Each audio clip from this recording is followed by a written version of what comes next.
पूर्ण जत तालुक्यामध्ये अत्यंत मध्यवर्ती आणि एक संघर्षवादी आणि एक मोठं गाव म्हणजे माडगाव केंद्र आहे. मी सांगतो भारतीय जनता पक्ष आणि गोपीचंद पडळकरनं माडगाव गावाला शून्य करायचे विचार सुरू आहे. ही सगळ्यांनी लक्षात घ्या. त्यांना आता मगाशी पापादादा बोलले की तिथं उंदी आपला आहे, संघ पण आपला आहे, माडगाव पण आपला आहे, समान न्याय झाला पाहिजे. मुख्य विषय कुठं आहे, काय मेरिटवर ठरवा.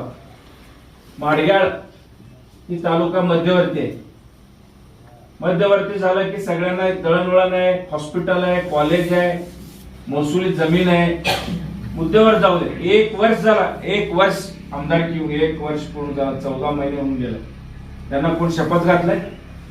त्यांच्या निवडणुकीचा मुद्दा होता तालुका विभाजन करतो, उंदीला MIDC करतो, 10,000 लोकांना नोकरी लावतो आणि लकड्यावाडीला कुलावाडीला कुठं सूतगिरणी करतो, बस स्टँड करतो.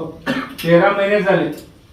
सरकार त्यांचे, मुख्यमंत्री त्यांचे, पालकमंत्री त्यांचे, आमदार त्यांचे, संजू तेली त्यांचं, केंद्र सरकार काय चाललंय?